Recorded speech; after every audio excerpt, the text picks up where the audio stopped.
Eu desde já convido os irmãos a abrirem no livro lá de Hebreus, que é a mensagem de hoje.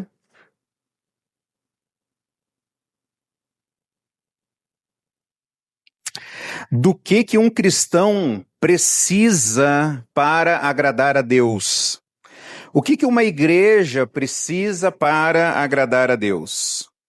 Como que você tenta firmar a sua fé, segurar a sua fé diante das adversidades da vida? Como que você se mantém na fé? O que você usa para se manter na fé? Você usa regras, você usa tradição, você usa os seus sentimentos. Mas e quando a vida aperta? Como que você se sustenta? Essa aqui talvez seja uma das mensagens mais importantes que eu vou pregar.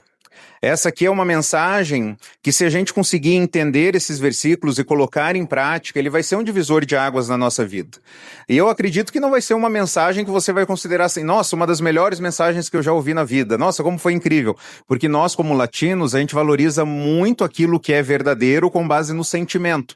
E talvez você não vai sentir muita coisa aqui. A ideia é a gente trabalhar no seu intelecto, trabalhar no seu entendimento, para que nós possamos entender, e aí sim as emoções vão acompanhar a nossa fé. Então, nós não somos contra a emoção, somos contra o emocionalismo, nós somos a favor daquilo que a palavra de Deus nos orienta, porque nós somos guiados não por aquilo que nós sentimos, nós somos guiados por aquilo que nós cremos. Só que o problema é que nós temos crenças falsas. E eu vou mostrar algumas crenças falsas para você nessa mensagem. Que aí quando vem os problemas e vem as adversidades, a nossa fé parece que ela fica um pouco abalada. Por isso que eu comecei perguntando o que é necessário para a gente agradar a Deus como indivíduo, como igreja, e o que mantém a nossa fé firme. Então por isso eu peço para você ouvir com bastante atenção essa mensagem, tomar nota, marcar na palavra de Deus, voltar a ouvir a mensagem, trabalhar nessa semana nos pequenos grupos acerca desse entendimento para poder fortalecer bem. Em Hebreus capítulo 13, versículo 9 a 15, acompanhe aí na palavra do Senhor. Hebreus capítulo 13, versículo 9 até o 15. O autor ele está chegando no final do livro e parece que ele faz um lembrete aqui importante, um resumo de tudo que ele falou. Ele diz o seguinte: não se deixem levar pelos diversos ensinos estranhos. É bom que o nosso coração seja fortalecido pela graça e não por alimentos cerimoniais, os quais não têm valor para aqueles que os comem. Nós temos um altar, do qual não tem direito de comer os que ministram no tabernáculo. O sumo sacerdote leva sangue de animais até o Santo dos Santos, como oferta pelo pecado, mas os corpos dos animais são queimados fora do acampamento. Assim Jesus também sofreu fora das portas da cidade, para santificar o povo por meio do seu próprio sangue. Portanto, saiamos até ele, fora do acampamento, suportando a desonra que ele suportou, pois não temos aqui nenhuma cidade permanente, mas buscamos a que há de vir. Por meio de Jesus, portanto, ofereçamos continuamente a Deus um sacrifício de louvor, que é fruto de lábios que confessam o seu nome. Eu gostaria de resumir esses versículos aqui da seguinte forma. Muito obrigado. A fé cristã permanece firme quando está alicerçada somente em Cristo e em sua obra perfeita, não em regras, rituais ou tradições humanas. Vamos ler juntos? A fé cristã permanece firme quando está alicerçada somente em Cristo e em sua obra perfeita, não em regras, rituais ou tradições humanas. E aí você pode ler essa frase falando e pensando da seguinte forma: a minha fé em Cristo, a minha fé, ela permanece firme, inabalável, quando ela está firmada somente em Jesus. E não em regras, não em tradições, não em rituais. O autor ele começa no versículo 9 com uma afirmação, uma sentença: não se deixem levar pelos diversos ensinos estranhos. Não se deixem levar pelos diversos ensinos estranhos. O perigo de sermos levados por falsos ensinos e acrescentar algo a Cristo. Por quê? O que isso tem a ver de acordo com o contexto de Hebreus? Os judaizantes, os judeus que se baseavam na lei, os judaizantes legalistas, eles insistiam que além de Jesus, era necessário observar toda a lei de Moisés. Então o que que eles falavam na igreja? Olha, você tem Jesus, tudo bem, mas não vai valer nada você ter Jesus se você não observar toda a lei. Não faz um pouco de sentido isso na cabeça do judeu? E o autor está mostrando, não, gente, é só Jesus. A lei, ela é insuficiente para salvar. A lei não vai salvar e não vai santificar. Então, é só Jesus Cristo. O autor mostrará que a cruz aboliu a antiga ordem mosaica e que é apenas Cristo. Só Jesus. Nada mais. Não precisamos de nada mais. Esse perigo aqui que essa igreja estava enfrentando, será que nós corremos o risco também de enfrentar? E a gente fala assim, talvez a lei mosaica, acho que não, porque a gente não é judeu, a gente é pagão, né? Segundo o judeu, nós somos pagãos, nós não somos judeus, somos gentios, né? Então, para nós, talvez a gente não corre esse risco de acrescentar Jesus e a lei, mas talvez, irmãos, nós corremos o risco de acrescentar Jesus e mais algum entendimento nosso. Mais algumas coisinhas. Por exemplo, é Jesus e uma música certa. É Jesus e um estilo certo de música. É Jesus e um instrumento certo. É Jesus e mais alguma coisa. Se for, esse outro aqui não dá certo. Não é de Jesus. Talvez a gente corre o risco também de acrescentar a Jesus o ativismo. Crente bom é aquele que não para. Crente bom é aquele que está sempre fazendo alguma coisa, e corre para cá, e corre para lá, e tal, e não sei o quê. A gente morre de vergonha de quando alguém liga para nós, pergunta para nós, você está fazendo alguma coisa? Alguns chegam até a mentir. Inventam algo. Não é verdade? Qual que é o problema? Não estou fazendo nada. Tô tranquilo. Mas não está fazendo nada mesmo? Não, só estou pensando na vida aqui. Tô de boa. Né? Tô tranquilo. Não, mas a gente quer mostrar no desempenho, na correria, e aí vem as participações de todos os programas, né? Aquele ativismo, eu já compartilhei isso para os irmãos, eu vivi isso. Eu vivi muito tempo isso. Era domingo, 4, 5 compromissos no domingo. Sendo que o princípio do domingo, o que é? Você separar um tempo com a sua família para quê? Para adorar ao Senhor, sem pressa, sem correria. E aí na correria vai dando briga, na correria vai dando competição, porque aí você chega no compromisso e fala, cadê os outros carnais, aqueles crentes sem vergonha que não estão aqui, preguiçosos, estão dormindo domingo de manhã, onde será que eles estão? E aí começa a comparação, começa a crítica, começa a murmuração, e aí você tem 4, 5 atividades no domingo, aí segunda-feira tem outro compromisso. Eu vivi isso, eu não estou inventando isso. Segunda-feira com compromisso, terça com compromisso à noite, quarta com compromisso à noite, quinta com compromisso à noite, sexta com compromisso à noite, sábado com compromisso à tarde, com compromisso à noite, domingo com os 4, 5 compromissos o dia inteiro. E aí a gente se orgulha disso. Irmãos, não, é só Jesus. Eu não preciso de um ativismo para conseguir agradar a Deus. É só Cristo e Ele basta.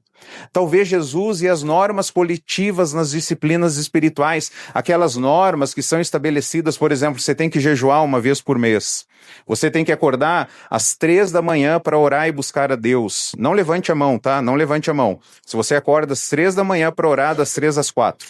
Não levante a mão, esse é um relacionamento seu com o Senhor. Agora levante a mão no que eu vou perguntar. Quantos aqui já se sentiram culpados por não conseguir levantar às 3 da manhã para orar, 3, 4 da manhã, e quando conseguiu, você ficou feliz, só que você dormiu na oração. Aí só acordou depois lá, né, desesperado que estava atrasado para o serviço. Quem aqui já se sentiu culpado? Levanta a mão. Olha aí. Porque alguém foi falando para nós que o espiritual é o quê? Você acordar cedo e de madrugada. Esse é crente, esse ora, hein? Esse ora. Hora das 3 às 4. Hora das 3 às 5. Aí você fala, hoje em dia, irmãos, eu já falo assim, eu falo, será? Será? Dorme quantas horas por noite? 4 horas só por noite? Né? Eu já ouvi, irmãos, com aquela arrogância, né? Falando assim que tinha que acordar 4 horas da manhã para fazer devocional e orar e não sei o quê, e cobrando, que tinha que acordar 4 horas para devocional. Mas sabe que horas que a criança ia dormir, gente? 6 da tarde já estava indo para o berço. Quem hoje consegue ir dormir 6 da tarde? Talvez vai dormir meia-noite. As irmãs talvez tenham que estender uma máquina de lavar antes de dormir, para a roupa estar seca no outro dia de manhã. Tem que terminar de preparar um arroz, um feijão para deixar para a família. Vai dormir super tarde. E aí aquele que é espiritual, que 6 da tarde já está aposentado, já está tranquilo, já foi dormir, fica jogando na cara dos outros que tem que acordar às 4 da manhã para orar. Você está conseguindo entender? Essas pessoas elas estão falando que só Jesus não basta, é Jesus e mais alguma coisa. Isso gera na comunidade redimida, isso gera medo. Isso gera moralismo, isso gera comparação, gera competição e extrai a alegria do evangelho. Aí os crentes deixam de ser felizes. E se tem um povo na sociedade que era para ser feliz, é quem? É o povo de Deus. O povo de Deus tem que ser alegre. Não é verdade? Porque ele foi redimido, ele foi alcançado, foi justificado, ele tem a certeza dos perdão dos pecados. O povo de Deus deveria ser feliz. Cuidado, então, para não ser levado por ensinos falsos, porque só Jesus basta. A gente poderia colocar aqui Jesus mais dízimos e ofertas também. Não, Deus só vai te abençoar se você contribuir. Não, irmão, você já está abençoado em Jesus. Você já agrada a Deus em Jesus. Nós não entregamos para ser abençoado. Nós entregamos porque nós já fomos abençoados. E a gente faz isso com pesar. Ai, meu Deus do céu, esse dinheiro vai faltar. Não, nós entregamos como? Senhor, é seu. Está aqui, estou feliz, estou tranquilo, estou em paz. E quantas vezes você não foi entregar os dízimos e ofertas, você pegou a calculadora e calculou até os centavos para ver se estava chegando o dízimo certo? Não vou perguntar, não levanta a mão, tá?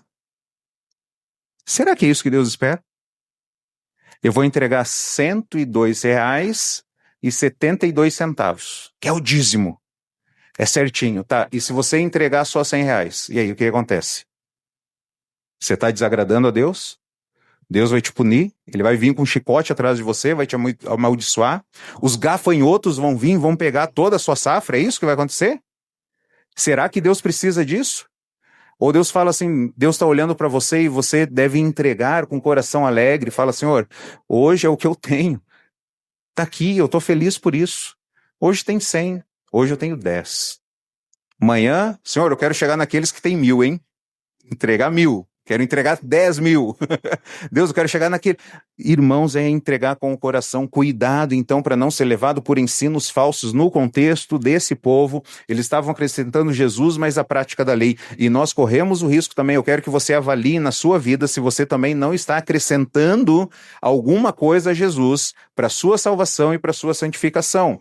Em segundo lugar, no versículo 9 ainda, ele fala: é bom que o nosso coração seja fortalecido pela graça e não por alimentos cerimoniais, os quais não têm valor para aqueles que os comem. Olha o que o texto está dizendo. Os alimentos cerimoniais, eles davam a impressão, que as pessoas elas eram espirituais por aquilo que elas estavam comendo. Então, nos nossos dias, seria mais ou menos assim. Não, eu não vou citar marcas aqui, tá? Mas talvez você está familiarizado. Eu não vou usar essa maionese. Eu não vou beber esse líquido preto. Eu não vou naquela cafeteria beber aquele café. Eu não vou usar esse carro, porque isso aqui é do diabo. Irmãos, me diga o que neste mundo aqui não está sendo governado pelo príncipe de Satanás, príncipe das trevas. O príncipe desse século. O mundo jaz no maligno. O que nós usamos? Esse copo descartável aqui, quem que pode garantir que foi feito por um cristão? Que ele comprou a matéria-prima de outro cristão e que foi produzido por outro cristão? Quem pode garantir isso? A gente consegue isso? Não. Então, Deus, nós queremos usar esse copo aqui para a sua glória. Essa água que foi comprada, nós queremos usar para a sua glória. Esse microfone que foi produzido, nós queremos usar para a sua glória. Essa energia que está chegando, esses instrumentos, nós queremos usar para a sua glória. Porque tudo deve ser para Deus, só que Satanás está pegando tudo. E aí essas pessoas estavam falando assim, você não pode comer isso. Olha, essa carne aí não dá. E aí, não só os hebreus, são várias igrejas no Novo Testamento que passaram por isso. Deixa Hebreus marcado, mas vai lá para Colossenses capítulo 3. Olha só como que o apóstolo Paulo ele vai desenvolver aqui bastante esse assunto. Colossenses capítulo 2, na verdade. Colossenses 2, versículo 16.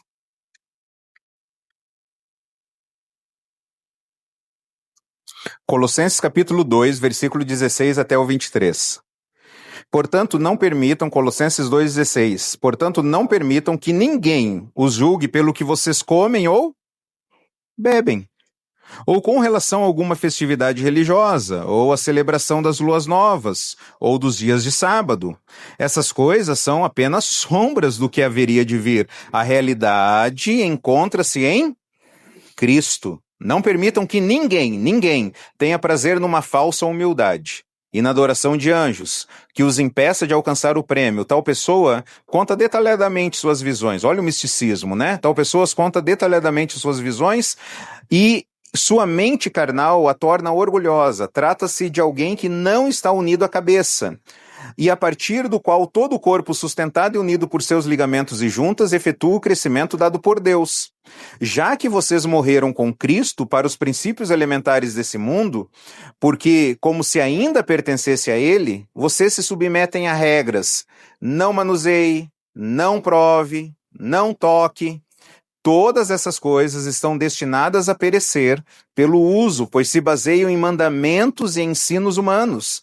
Essas regras têm de fato aparência de sabedoria, com sua pretensa religiosidade, falsa humildade e severidade com o corpo, mas não têm valor algum para refrear os impulsos da carne. Olha, Paulo falando aqui para a igreja de Colossenses, a prática da lei. Essas regras, não prove, não toque, não faça isso não tem valor nenhum. A prática da lei mosaica não salva, não santifica. E o autor de Hebreus, pode voltar lá para Hebreus, ele deixa muito claro quando ele diz, é bom que o nosso coração seja fortalecido pelo quê? Pela graça. Pela graça. Não é porque você ingere algo ou deixa de ingerir algum alimento. Porque o livro de 1 Timóteo, capítulo 4, versículo 4 a 5, diz: tudo que Deus criou é bom e deve ser recebido com ações de graças. Colocou na mesa lá, vamos dar graças. Senhor, obrigado por esse alimento. Não sei quem fez, não sei quem produziu, não sei se ofereceu ao cão. Mas a partir desse momento, isso aqui está consagrado a quem? A Deus. A minha vida é sua, minha casa é sua, o meu carro é seu. Nós usamos tudo isso para o Senhor. Novamente, em nosso contexto, a prática de regras, faça isso, não faça aquilo, não salva. Isso não santifica, mas nos dão uma sensação de grandeza. Porque eu estou fazendo isso, eu não estou fazendo aquilo. Isso dá para nós aquela sensação de comparação. Eu sou melhor que Beltrano que eu não faço isso. Eu sou melhor que Ciclano que não faz isso. Vou te dar um exemplo. Tem alguma regra que fala que, por exemplo, a gente deve vir na igreja, não pode vir na igreja de chinelo? Tem alguma regra que fala isso? Algum mandamento de Deus que fala isso? Não. Mas se você, quantas vezes você deixou de ir na igreja porque você falou, minha roupa de crente tá suja? Né? Tem roupa de crente, não tem? Tem bala de crente também, sabia? Aquelas balinhas menta no final do culto, quando termina o culto, você pode ver que tem gente para tirar o bafão, sabe? Aí põe assim, tem roupa de crente, bala de crente, já separa a roupa de crente lá no domingo. Não tô com a minha roupa. Gente, qual que é o problema de vir com uma roupa de semana? Qual que é o problema de vir com uma roupa de trabalho? Porque o mais importante é adorar ao Senhor. E se eu puder vir só de chinelo, Deus, é o que eu pude vir. Deus tá olhando pro quê? Pro meu coração, mas os irmãos vão olhar pro meu chinelo. Cara, aí não é problema meu, é problema deles. Porque Deus não está olhando para a aparência, Deus está olhando para o coração. Isso nos dá uma sensação de grandeza. Quando a gente está cumprindo regras, nos dá uma sensação de grandeza. Que, por exemplo, quantas vezes você deixou de ir no culto porque ia chegar atrasado, por exemplo? Se for chegar atrasado, eu nem vou. Vai! Porque você está prestando culto para quem? Para Deus, não arruma isso como desculpa. Vai, chega! Se virou regra chegar atrasado, aí não é, aí já é outro problema, né? Mas vai, chega também, porque Deus está olhando para o seu coração. Então essas comparações de faz isso, não faz aquilo, às vezes dá aquele inchaço, sabe? Você já comprou aquele pão francês? Lá no sul a gente chama cacetinho. Você pega aquele pão francês bonito, chique. Você começa a cortar o pão francês, daqui um pouco aquela massa que está por dentro parece que ela evapora, assim, parece que né? Fica só a casca. Aí você põe lá a manteiga, você vai passando a manteiga, vai sumindo aquela massa por dentro, vai ficando só a casca. Aí ele tá bonito ainda, não se quebrou, na hora que você aperta, vira uma torrada, você morde, cadê o pão? Aí tem aquelas pessoas que falam, ó, meio pão francês já me enche, já tô cheio. Aí nesse dia, justamente, você teve que comer 4 para te encher, né? Porque ele evaporava, era isopor, né? Aí você fala, nossa, meu Deus, eu comi 4. Mas é que não tinha consistência de meio do outro, talvez. Às vezes, a nossa vida, esses pão francês, são bonitos por fora, vazio por dentro. É muita espuma para pouco sabão. Porque o que nos mantém, irmãos, é Jesus. As regras não têm valor para aqueles que estão participando. O que nos fortalece é a graça. Uma das causas de instabilidade na fé são doutrinas falsas. É quando você vai acrescentando algumas coisas a Jesus. E eu vou mostrar aqui várias frases de falsas crenças que a gente começa, assim, a viver isso. É Jesus e mais uma regrinha que eu faço. É Jesus e mais alguma coisa. E aí, de repente, os problemas chegam, as dificuldades chegam e parece que a nossa fé ela vai ruir, mas o problema não está em Cristo, não está na obra de Jesus, o problema está na minha concepção que está errada. Então, por exemplo, sou filho de Deus, então ele é obrigado a me dar tudo o que eu quero. Eu sou filho de Deus, sou filho do rei, sou cabeça, não sou cauda não. Então, se eu pedir algo para Deus, ele tem que me dar. Sou fiel a Deus. Então, não vou passar por lutas nem sofrimento. Isso aqui acontece com a gente? Acontece, não acontece? Quando a gente está passando por grandes problemas, grandes dificuldades, a gente fala, o que eu fiz de errado para Deus? Porque eu estou buscando fazer tudo certinho.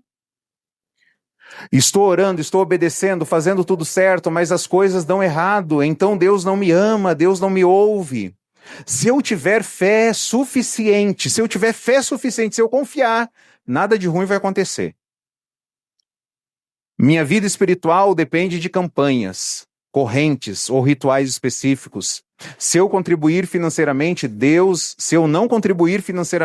vai me castigar. Se meu casamento, meus filhos ou ministério não derem certo, é porque Deus falhou comigo. Se eu cair em tentação, Deus não vai mais me perdoar. Ser abençoado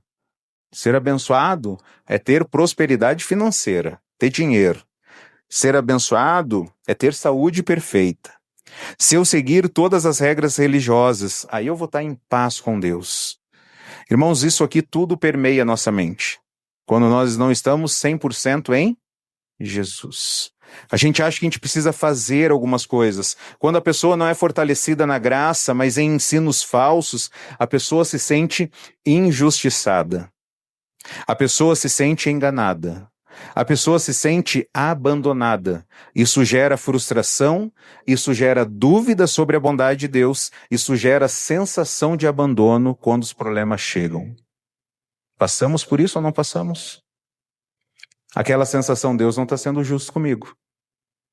Estou sendo enganado. Aquilo que eu cria não está acontecendo. Será que Deus me abandonou? Onde está Deus? Porque aquele outro lá ora, as coisas acontecem. Eu estou aqui buscando fazer as coisas, não está acontecendo. Deus, o que aconteceu? E aí isso começa a gerar frustração no seu coração. Isso começa a gerar dúvida no seu coração. Isso começa a gerar questionamentos acerca da bondade de Deus. Então se fortaleça o que o autor está falando, se fortaleça na graça. Se fortaleça na graça e não na religiosidade. Sempre haverá ameaças doutrinárias ao povo de Deus, falsas crenças que vão chegando no nosso meio, que são introduzidas por falsos mestres. Isso vem por música, isso vem por filmes, isso vem por conversas. Aquela música, né? Se o mar diante de mim não se abrir, como é que diz a música lá? Deus vai me fazer andar sobre as águas, não é? Se o mar diante de mim não se abrir, Deus vai me fazer andar sobre as águas. Vai fazer andar sobre as águas? Sim ou não? A maioria das vezes não. Ele vai falar assim, ó. O bote tá ali, ó. Pega o bote. Pega o remo. Começa a nadar. Se esforce. Lute. Mas, Senhor, o barco tá furado, Senhor. Tem um tronco boiando ali, ó. Se vira. Mas eu vou estar contigo. Você não vai estar sozinho. Então, irmãos, o que eu estou dizendo, tem horas que Deus faz a gente andar sobre as águas. Ele faz. Mas e se ele não fizer? O problema está com ele? Não, o problema está na minha concepção errada acerca de Deus. Então, a instabilidade na fé são por causa de doutrinas falsas. Por isso que o autor está falando, cuidado, fortaleça-se na graça de Deus, conheça o Senhor, estude a Bíblia. Olha o que a Bíblia diz em Oséias 4:6. Vamos ler juntos? O meu povo é destruído por falta de conhecimento. Daniel, o povo que conhece o seu Deus resistirá com firmeza. Tá vendo por que pessoas naufragam na fé? Por que pessoas abandonam? Por que pessoas se distanciam? Por que tem pessoas que são desigrejadas, esse grupo que está aumentando no Brasil cada vez mais? Porque as pessoas falam, a igreja me enganou, o pastor me enganou, aconteceu isso. Ok, bem provável que isso tenha acontecido mesmo. Porque a igreja é composta por pecadores.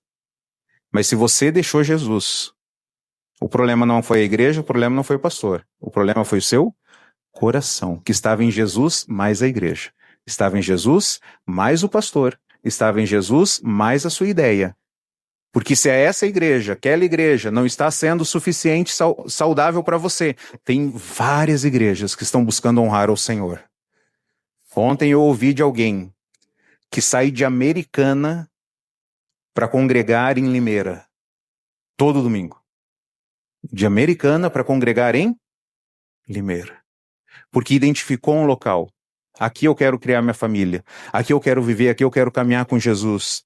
Irmãos, nós devemos buscar conhecer o Senhor, olhar para Jesus e só para Jesus. As pessoas naufragam na fé porque elas têm falsas crenças. E quando o sofrimento ele bate a porta, e ele vai bater a porta, ele vai chegar.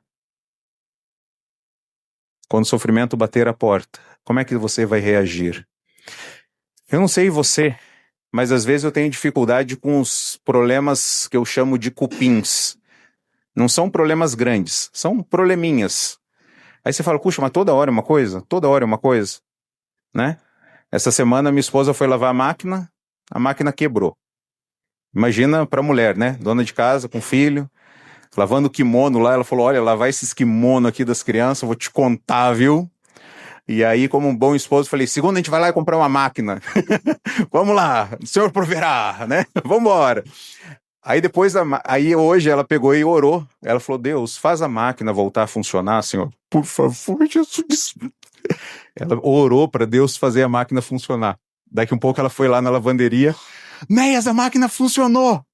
Né? Aí dá vontade de falar, aproveita porque pode ser que daqui um pouco ela pare. Então, deixa a bichinha trabalhando aí o que der. Fui passar roupa para vir na igreja. Falei, nossa, não tá esquentando o ferro? Né? E vai daqui, tira de lá, toma. Falei, amor, o ferro queimou também. Fomos examinar a Sarinha, 39,5, tem que ir pro hospital. Daqui um pouco começa a aparecer aqui, né, farmácia, tim, tim, tim, né, vai embora. Irmãos, os problemas chegam, não chegam? Chegam. São cupinzinhos, situaçõezinhas que podem fazer a nossa fé naufragar se os nossos olhos não estiverem em Jesus, o Senhor não me ama? Eu não estou fazendo a sua vontade? Eu não estou buscando o Senhor? Tá. Continue fazendo. Mas e esses problemas? Eu estou agindo neles. Eu ajo neles, eu trabalho neles para formar Jesus na sua vida. Mantenha seus olhos em Jesus. Então as pessoas naufragam na fé quando elas têm falsas esperanças e aí o sofrimento chega e a conta não fecha. A conta não fecha. E as pessoas começam a questionar se elas têm fé verdadeira. Será que de fato eu creio em Jesus? Será que Deus existe? Porque a conta não fecha. Busquei a Deus, recebi problema. E a conta não era para ser essa. Se eu estou servindo a Deus, é para minha vida ir de vento em polpa. E não é assim que acontece.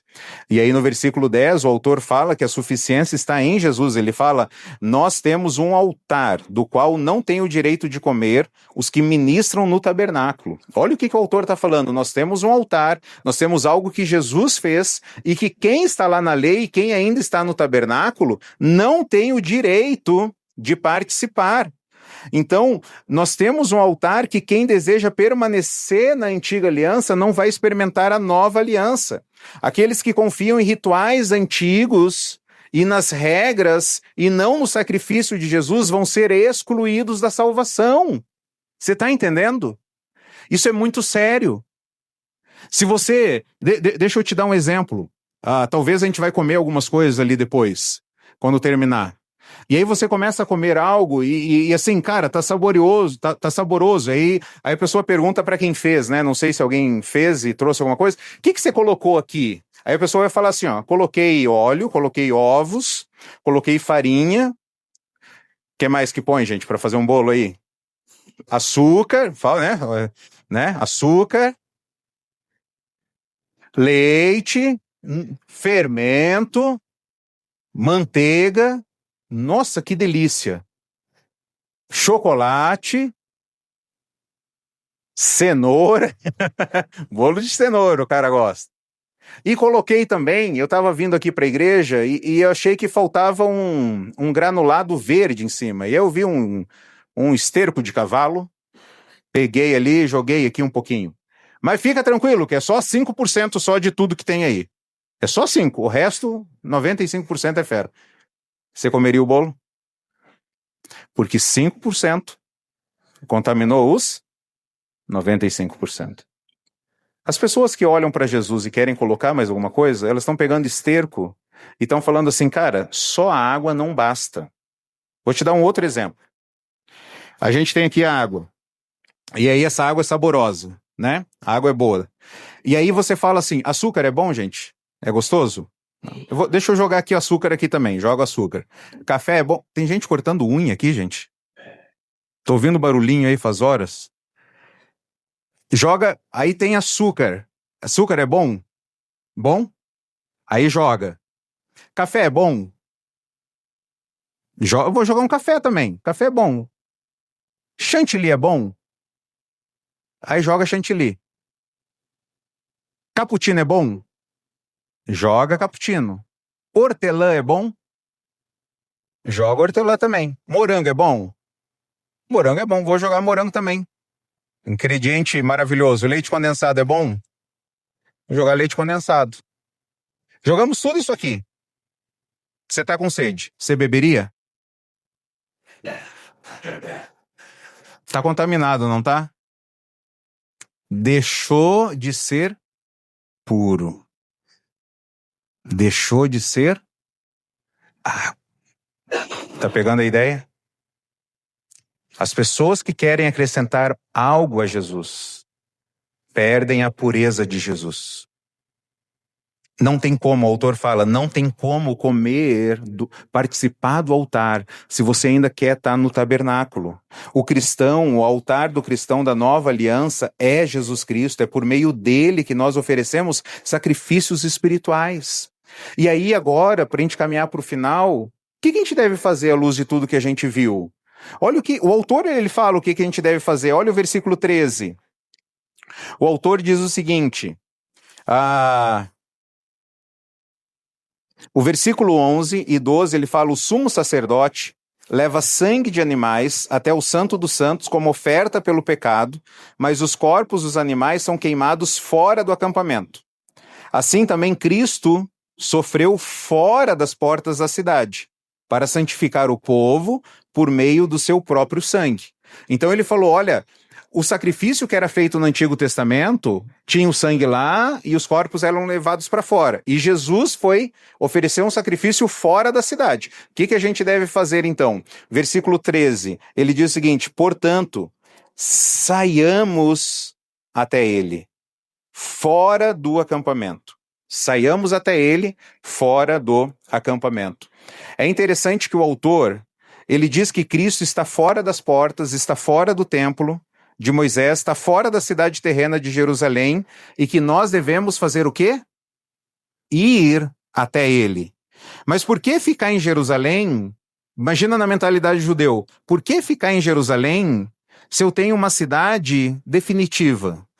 Por que me identificar com a antiga aliança se eu tenho Jesus agora, que é a nova aliança? Jesus ofereceu oferta pelo pecado, ele sofreu, ele morreu fora da cidade. O livro de Levítico, capítulo 16, 27, ele fala sobre isso, que os corpos deveriam ser levados para fora. Então, a morte de Cristo fora de Jerusalém, o que o autor está falando, olha, Jesus morreu lá fora. Então, nós devemos ir até ele. Lá ele eliminou o pecado, lá ele trouxe purificação. Da mesma forma que os corpos eram retirados para fora, Jesus também está representando isso, a eliminação do nosso pecado, porque ele morreu lá fora. Esse é um chamado para se separar do judaísmo. Abandone o judaísmo. E aí ele fala para nós hoje, abandone aquilo que você está apegando à sua fé também. Eu estou apegando a minha fé numa família perfeita, num casamento perfeito, nos filhos perfeitos, e de repente as coisas vêm e elas vão embora, não é verdade?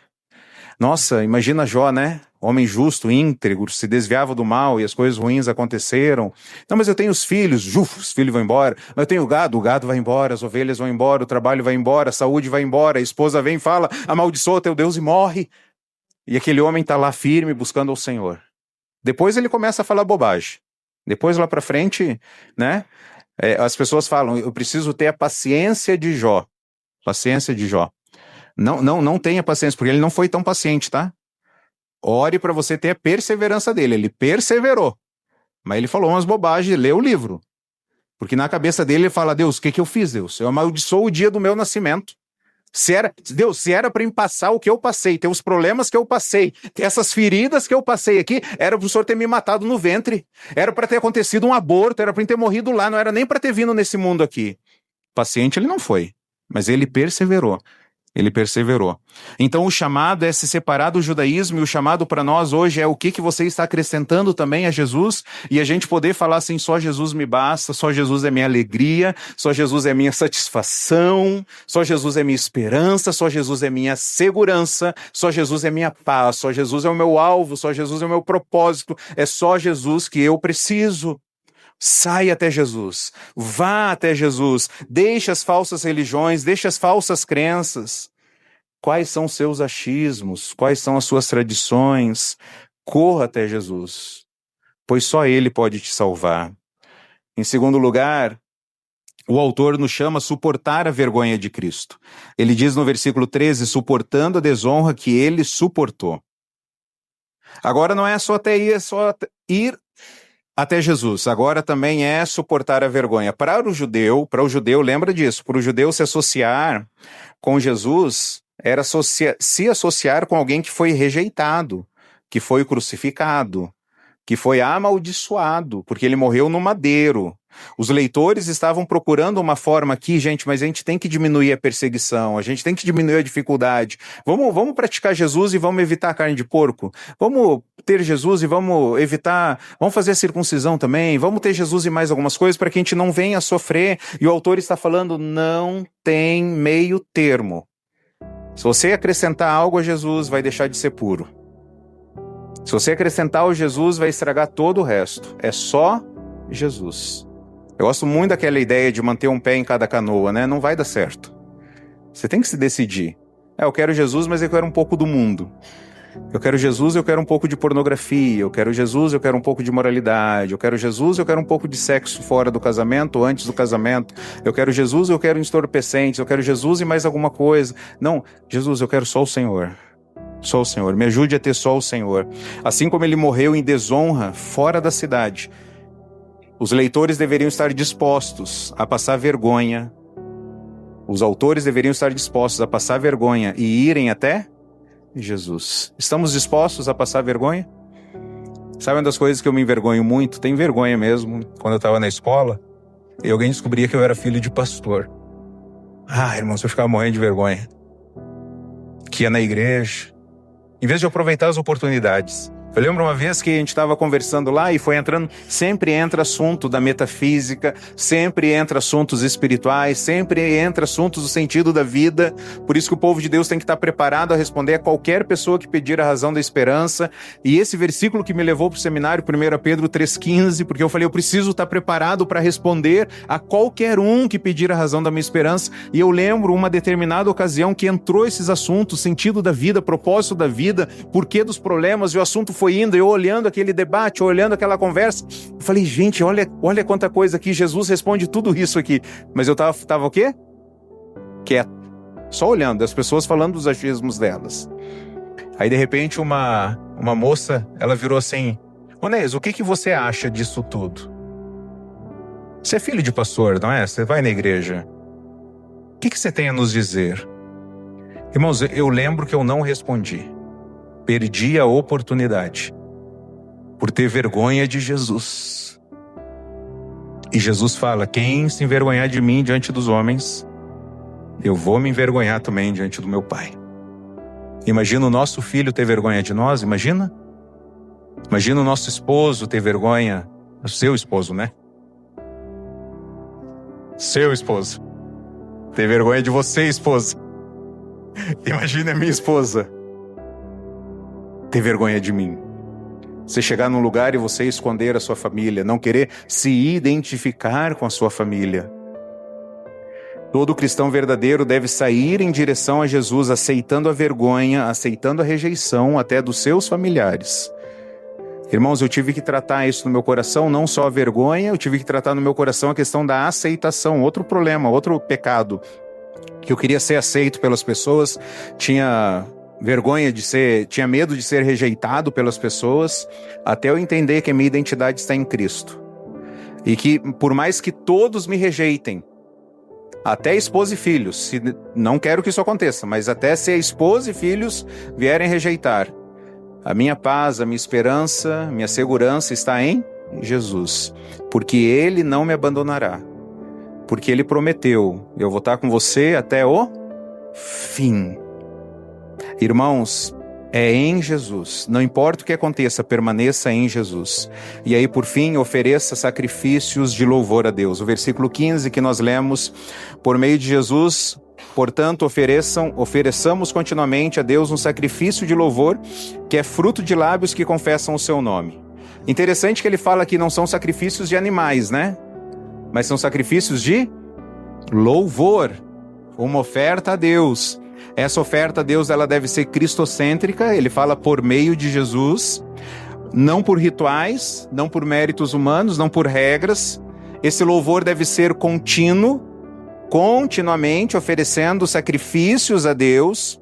Então não é algo pontual, irmãos, não é só o domingo aqui, tá? A nossa vida deve ser de adoração. Quando a gente chegar em casa, se ligar a TV, deve ser de adoração. Eu torço por um time de futebol que já foi muito bom, mas agora só perde. Só perde. Foi jogar em casa hoje. Ontem. Ganhou fora. De virada. Foi jogar em casa. Vamos lá, torcida, vamos lá. Vamos lá, né? O cara comprou arena, deu arena pro Grêmio. Bora. Aí vamos lá, agora vamos deslanchar. Vamos sair de longe dessa zona de rebaixamento aí. Aí joga, não consegue fazer um gol. Aí o jogador no final do jogo fala assim, né? Quando a gente não faz gol, a gente tem que se preocupar agora em não tomar também. Bom, pelo menos não tomou. Eu falo, cara, tá jogando em casa, diante da torcida, vai lá, faz um gol, né? O negócio não entra. E eu vi isso. É interessante que a gente fica triste porque a gente alimenta expectativa. Não, agora vai ganhar. Aí não ganha. Aí a gente fica meio triste. O dia tá bom, pena que o Grêmio estragou. E estragou? Se ele estragou o dia, não é só Jesus na minha vida. Sim ou não? Fulano estragou a minha vida. Então era Jesus, mas o fulano. Isso aqui estragou, esse plano, o chefe estragou. Então era Jesus e mais alguém. Não, irmãos, continuamente. Não importa se o time ganha, se o time perde. Se a pessoa te ama, a pessoa não te ama. Se você tem saúde, se não tem saúde. Porque Jesus é inabalável, Jesus não muda. Então é oferecer continuamente, toda semana, estilo de vida, uma oferta de adoração que vai envolver renúncia, vai envolver entrega. E aí esse compromisso ao Senhor. E por fim, um louvor, um sacrifício de louvor confessional. Adoração não é só música, mas são palavras que exaltam a Cristo, não são queixas, lamentos, murmurações, reclamações, mas é gratidão. Como a gente reclama, não é verdade? Pecador reclama demais, né? Toda hora tá reclamando, toda hora tem alguma coisa. Mas ao invés de agradecer, essa água tá gelada, essa água tá quente, cara, agradeça pela água. Mude murmuração por gratidão. Mude murmuração por gratidão. Você pode até tentar segurar sua fé em regras, em campanhas, em tradições e até em sentimentos. Mas quando a vida apertar, isso não vai te sustentar. Só Cristo pode. Ele é o altar, o sacrifício, o sacerdote e o Senhor da nova aliança. Por isso, não se deixe levar por ensinos estranhos. Não busque forças na religiosidade, mas vá até Jesus, mesmo que isso custe rejeição ou vergonha, pois nele, e somente nele, há salvação e santificação. Amém? Vamos orar? Muito obrigado, Jesus. Muito obrigado, que o Senhor é paciente conosco. Muito obrigado porque apesar dessa glória que tens, o Senhor se importa conosco também. E nós queremos te agradecer por essa oportunidade de termos uma exposição da sua palavra. Separar esse tempo, nesse domingo, para ler, refletir, ouvir, meditar. E o nosso pedido ao Senhor é que o Senhor nos ajude agora a praticar. E que a gente possa, de fato, ter só Jesus na nossa vida. Senhor, nós queremos isso. Nós queremos que seja só Jesus. Mas nós sabemos que o quanto nós somos pecadores e quando os problemas chegam e quando a vida nos aperta, a gente reclama, a gente murmura, a gente questiona, a gente duvida, a gente se frustra, a gente tem vontade de desistir. Isso é sinal que não era só Jesus a razão da nossa existência. Então, perdão por isso, Senhor. Perdão. E nos ensine o que é ter alegria só em Jesus, ter paz só em Jesus, ter esperança só em Jesus. Peço isso por mim, peço isso pelos meus amados que estão aqui hoje, os meus amigos, meus irmãos, essa família, que nós possamos ter o foco só em Jesus. E que a gente possa encorajar uns aos outros a não tire os olhos de Jesus, irmão. Fica firme com Ele. E que nós possamos nos encorajar enquanto aguardamos o dia que Jesus vai voltar para nos buscar. É no nome de Cristo que nós oramos. Amém. Amém. Vamos louvar ao nosso Deus.